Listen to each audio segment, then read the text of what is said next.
자, 언론들이 야단이 났습니다. 추석 연휴가 마치고 나오자 한국의 주식, 원화, 채권, 트리플 급락, 그리고 더 나아가서 3고 현상, 고환율, 고금리, 고유가가 지금 판을 치고 있다. 그래서 이 3고 현상이 한국 경제를 흔들고 있다. 지금 그렇게 난리가 났습니다. 조선일보 미 나홀로 호황이 부른 고금리, 세계 금융 흔들기 시작. 동아일보 고금리 장기화 공포, 글로벌 금융시장 강타.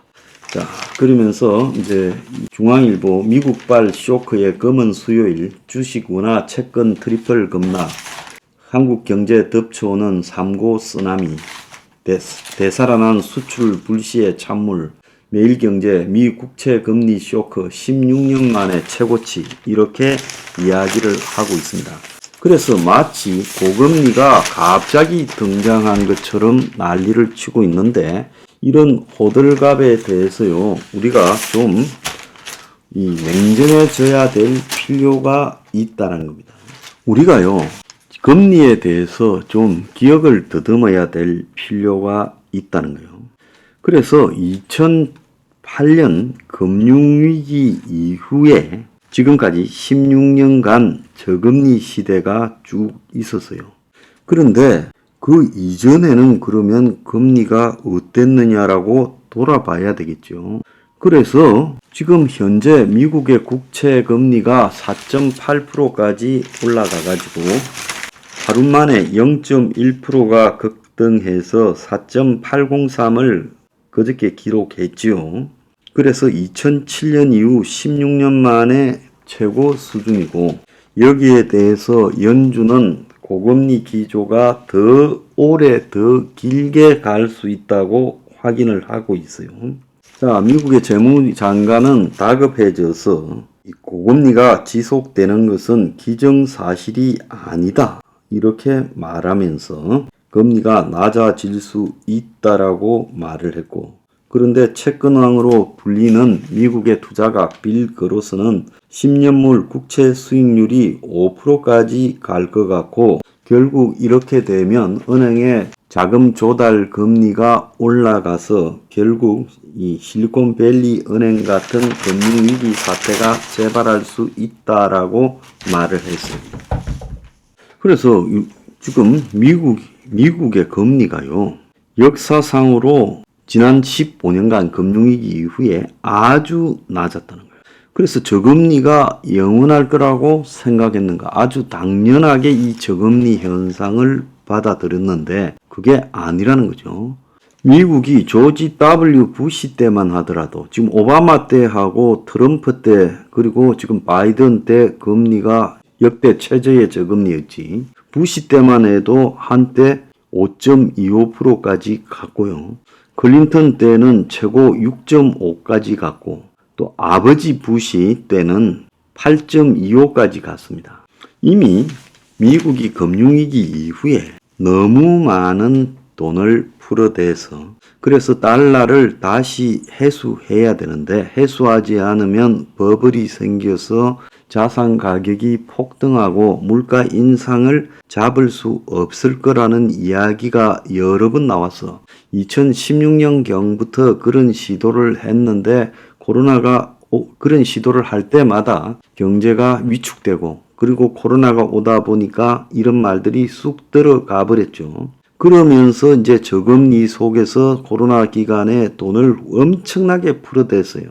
그러니까 이제 현재와 같은 이런 이 불황 속에서 물가가 올라가는 그런 스태그플레이션 사태가 발생했다는 겁니다.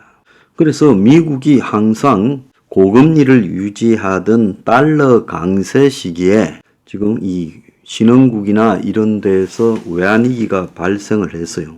그래서 1980년대에 지금 초반에 미국이 금리를 무섭게 올리기 시작하니까 그때 중남미 외채 위기가 발생했고, 90년대 초반에 미국의 금리가 올라가기 시작하니까 멕시코 외환위기, 아시아 외환위기, 러시아 외환위기가 발생을 했어요. 그래서 강달러 시대는 항상 약한 고리가, 강달러 시대, 즉 금리가 높아지는 시대는 그동안에 낮은 금리에 익숙해져 있던 그런 나라들의 금융위기를 가져오는 일이 보편적으로 있었다는 겁니다. 그래서 미국은 2008년 금융위기 전에는 미국의 금리가 기본적으로 5%는 기본이다라고 이렇게 생각을 해왔어요.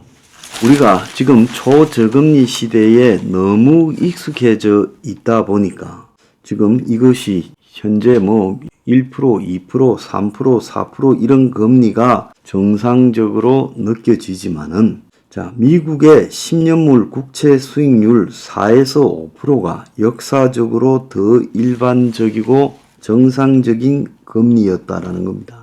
그래서 너무나 금리가 낮은 시대에 오래 살고 있다 보니까 글로벌 금융위기 이전 시대로 금리가 다시 회귀하고 있다. 그게 정상이라는 거죠. 노말이 원래 글로벌 금융위기 이전의 금리가 정상인데 금융위기 때 지나치게 이 경제를 살린다고 저금리로 돈을 풀어 제끼던 걸 갖다가 우리가 익숙해져서 거기에 걸맞게 돈을 가지고 자산 등에 투기해 왔다는 겁니다. 그래서 인플레이션이 완화되면 저금리 상태로 돌아갈 거다. 인플레이션 때문에 고금리다라고 생각하는 사람들은 이제 생각을 고쳐 먹어야 된다는 거예요. 다시는 저금리 시대가 없다라는 거예요.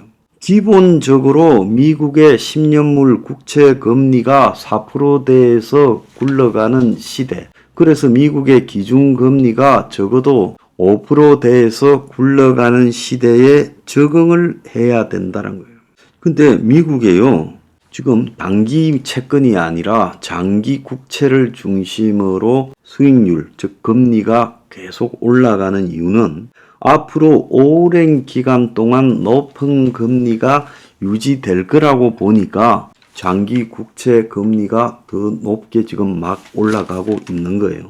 지난 7월에 미국의 연방공개시장위원회가 열릴 때만 해도 시장에는 인플레이션이 낮아지면 금리가 금세 인하할 거라는 기대감이 있어서 장기물 미국 국채의 금리가 낮게 유지되어 왔지만은 이제는 금리를 둘러싼 패러다임 자체가 15년 이상 지속된 초저금리 시대가 끝났다라고 지금 나오고 있는 겁니다. 그런데 여기에 이제 해석을 하는 미국 언론들의 태도 중에 틀린 것도 있어요. 경제가 호조라서 금리가 더 올라가고 있다. 그러면서 고용이 늘어나고 있다 하는데 이것도 또 아닌 거예요. 지금은 제이미 다이먼 말처럼 스태그플레이션, 불황인데 계속 물가가 올라가는 상황이라는 겁니다. 고용이 늘어나는 것도 불황에 돈이 많이 풀려서 고용이 늘어나는 듯이 착시현상이 일부 있는 것이지 근본적으로 제조업 등에서 이 공장이 고용을 늘리고 있는 게 아니라는 거예요. 서비스 업종 등에서 고용이 늘어난 거예요. 지금 미국의 10년물 국채가 앞으로 지금 5%를 넘을 거다. 2007년에 한번 딱 넘었대요. 역사상요. 그래서 5%를 넘을 거다라고 지금 예상이 되고 있고, 그래서 이제는 역사상 유례 없는 저금리 시대가 종말을 고하고 고금리가 앞으로 평생 당연하게 되는 시대로 돌아갔다는 거예요. 현재 미국의 국채 수익률, 즉 국채 금리를 국채 수익률이라고 합니다. 국채 금리의 상승 속도와 수준이 그야말로 지금 모든 것을 미국에서 파괴할 가능성이 커졌다는 거예요. 자산 가격, 주식도 붕괴될 거고, 미국의 국채가 높아지면 금리가, 주식은 시장이 초토화되지요. 서로가 반대로 작용하고 있다는 것은 경제학의 기본 상식이지 않습니까? 그 다음에 국채 금리가 높아진다는 것은 기본적으로 은행의 비용 조달 금리가 높아지기 때문에 이것이 이제 모기지 금리도 올리고 상업용 주택 대출 금리도 올리고 소비자 신용 금리, 자동차 할부 금리, 카드 금리 등도 다 비싸게 만들어서 소비도 초토화시킬 거다라고 하고 미국의 주택 부동산 가격을 초토화시킬 거다. 지금 그렇게 예상이 되고 있어요. 이러다 보니까 미국의 30년 모기지 금리가 지금 7.72%까지 올라갔어요. 오죽하면 지금 금이 흔들리는, 금이라는 것이 위기의 시대의 자산 보전 수단인데 금은 이자가 없잖아요. 자, 미국의 국채가 결국은 달러로 다 통용이 되잖아요. 그러니까 미국의 지금 이런 고금리 현상은 결국은 강달러를 낳고 있고, 그리고 상대적으로 이자가 없는 금이 안전자산 수단에서 지금 달러로 이동을 하면서, 달러를 선호하는 쪽으로 이동을 하게 되면서 이제 금조차도 지금 맛이 가고 있고 은조차도 맛이 가고 있다는 거예요.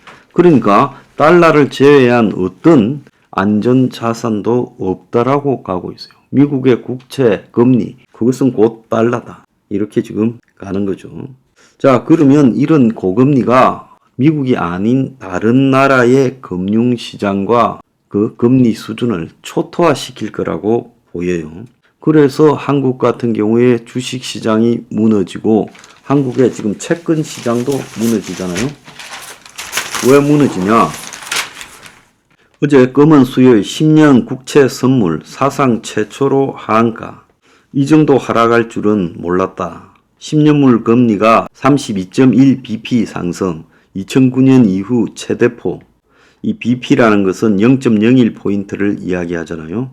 그래서 이 금리가 상승한다라는 것은, 국채 금리가 상승한다라는 것은 국채 가격이 지금 하락한다라는 이야기 아닙니까? 자, 올해 들어서 외국인 채권 매입이 22% 급감을 했다는 거예요. 그러니까 한국의 채권이요, 이제 재미가 없어진 거죠. 미국의 10년물 국채가 저 난리가 난 판에. 그러니까 한국의 채권을 사지 않으니까 한국의 채권을 팔아먹으려면 어마어마한 이자를 붙여야 되는 쪽으로 가게 되고, 이러다 보니까 기업들이요, 그야말로 이제 채권 발행도 실패하고 기업음 발행도 실패하고 돈을 구할 수가 없는 상황이 됐어요. 외국인들이 한국 채권을 사지 않는다는 겁니다. 자, 7% 금리가 앞으로 진행이 될 거다. 고금리가 장기화될 거라는 제이미 다이먼의 말에 얼마나 지금 옐런이 미국 재무장관이 급했으면 급히 그러지 않는다라고 지금 변명을 하고 높은 금리가 지속되는 게 아니다라고 말하고 있습니다. 자, 이제 고금리가 노말, 보통인 시대로 돌아가고 있어요.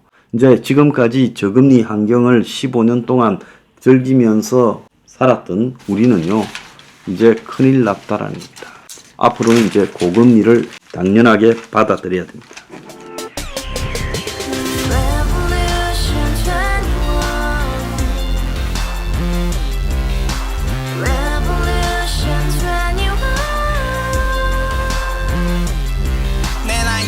월세 30 코인빚만 300 서울에 온 지 벌써 10년 아둥바둥 버텼지만 여전히 난 반지 하에 제왕 곰팡이 연문제약 내비랑 깡통망통 완전히 폭망 90원 창문만큼 작아진 내 꿈 연애 결혼 내 집 모든 게 헛꿈 1년 전 떠난 여친 울며 말했지 같이 써봤자 평생 가본 게 꼭꼭꼭라지 가바후스 700 나도 소유주